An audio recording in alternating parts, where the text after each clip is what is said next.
Sir আপনি?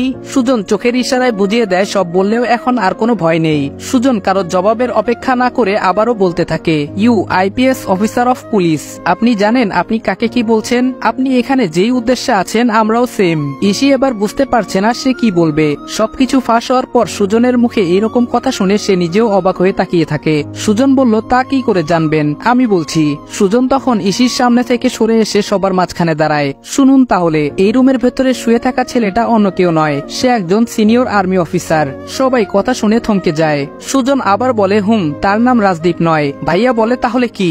সুজন বলল, Adibal Ihsan, senior officer of Bangladesh army. নামটা শোনার সাথে সাথে ইসির হাতে থাকা একটা পানির গ্লাস নিচে পড়ে ভেঙে যায়, যেটা ও আনিয়েছিল পানি খাওয়ার জন্য।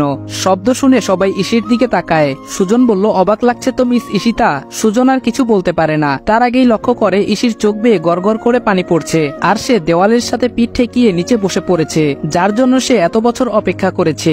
আজও অপেক্ষা করছিল, তাকেই নিজের হাতে গুলি করে দিল। সে বিদেশে যেতে চায়নি, জোর করে নিয়ে গেছে তার বাবা মা। 5 বছরের মাথাতেই সে ফিরে আসে। রেখে যাওয়া আদিকে পায় না বলে সে নিজের পরিবার আর আদির পরিবারকে দায়ী মনে করে। নিজেকেও সে তাদের থেকে দূরে সরিয়ে নিয়েছে। সেই আদিকে আজ নিজের হাতেই মেরে দিয়েছে।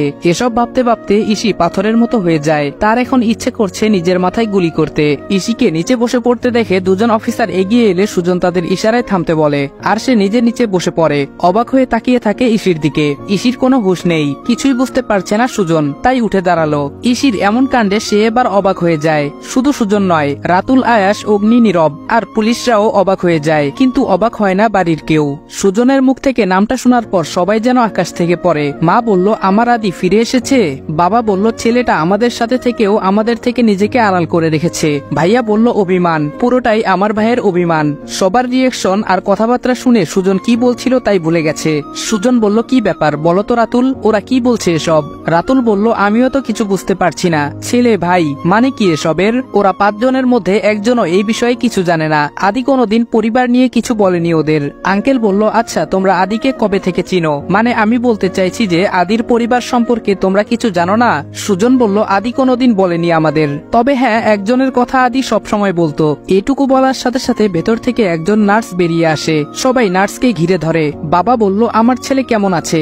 নার্স বলল, দেখুন কন্ডিশন ভালো না, ইমার্জেন্সি ও পজিটিভ রক্তের প্রয়োজন। আমাদের এখানে এই গ্রুপের রক্ত এখন নেই, তাই আপনারা যত তাড়াতাড়ি পারেন ম্যানেজ করেন। রোহান বলল, আমি দেব রক্ত। রোহানের কথা শুনে সবাই অবাক হয়ে তাকায়। রোহান বলল, আমার রক্তের গ্রুপ ও পজিটিভ।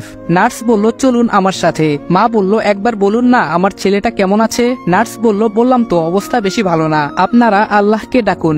বলে সে রোহানকে সাথে নিয়ে চলে যায়। ভাইয়া বলল, আচ্ছা সুজন, আমার ভাই কার কাছে থেকে মানুষ হয়েছে বলতে পারো?